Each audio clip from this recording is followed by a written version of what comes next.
Queridos, a paz do Senhor, escute, a voz de Deus sempre prevalecerá na sua história. É exatamente isso que você acabou de ouvir. O livro de Jó, eu vou perceber nessa narrativa pelo menos 4 vozes. Primeira voz, a voz do diabo, e a voz do diabo está dizendo: Jó te adora porque tu o cercaste de bens. Jó te adora porque Jó tem tudo. Jó não tem falta de nada. A segunda voz é uma voz de acusação, os amigos. E essa voz dói em Jó. Por quê? Porque Jó esperava dos amigos uma palavra de ânimo, uma palavra de força, uma palavra de perseverança, uma palavra de escape, uma palavra de solução. Quando os amigos abrem a boca para falar, é para dizer: Jó está passando por essa prova porque Jó pecou. A terceira voz é a voz da esposa. Em meio às perdas, em meio ao luto, ela vai dizer: por que ainda te conservas em integridade? Amaldiçoa esse Deus e morre. Mas a quarta voz eu me alegro. Por quê? Porque a quarta voz é a voz de Deus. E é a voz que vai prevalecer na vida de Jó. A Bíblia vai dizer: e o Senhor mudou o cativeiro de Jó. Isso aqui é muito forte, querido. Não é a voz do diabo que prevalece na história de Jó. Não é a voz dos amigos, não é a voz da esposa, é a voz de Deus. E o Senhor vai dar para Jó em dobro tudo que antes ele possuía. Porque Deus, ele sempre faz assim. Ele deixa todo mundo falar. Ele deixa todo mundo dizer. Dizer que você não vai conseguir. Dizer que você não vai dar conta. Dizer que o milagre não vai acontecer. Dizer que você não vai conquistar. Dizer que você nasceu para dar errado. Aí Deus entra em cena. E quando Deus entra em cena, a voz de Deus sempre prevalece. E o que a voz de Deus sempre diz? Que você vai conseguir, que você vai vencer essa luta, que você vai vencer esse problema, que você vai vencer essa adversidade, que você vai vencer esse gigante, querido, que você vai chegar do outro lado, porque a voz de Deus é o que nos faz vencer. A voz de Deus é o que nos faz conquistar.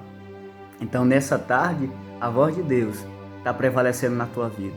A voz de Deus está prevalecendo na tua casa. A voz de Deus está prevalecendo no teu casamento, na tua empresa, nos teus negócios. É a voz de Deus que está prevalecendo, querido. Cria nesta palavra. Na tempestade, os discípulos estão preocupados, estão assustados. Jesus dormindo dentro do barco, as ondas batendo no barco, a tempestade, e os discípulos com medo. Nessa tempestade eu percebo a voz dos discípulos, a voz do medo e a voz de Deus. Os discípulos gritam, o medo está dizendo: o barco vai afundar, a água vai entrar, vai todo mundo morrer. Os discípulos estão assustados, dizendo: mestre, desperta porque nós perecemos. Não é a voz do medo que acalma a tempestade. Não é a voz dos discípulos que acalma a tempestade. Pega isso aqui. Jesus acorda. E o que acalma a tempestade, o que acalma o vento, o que acalma o mar, é a voz de Deus. A voz de Deus está entrando em providência, querido, nessa tempestade. Está acalmando a tempestade. A voz de Deus está entrando em providência, querido, nesse mar que está revolto, que está balançando o teu barco, que você pensa que vai afundar. Não vai. Por quê? Porque Deus está se levantando dentro desse barco.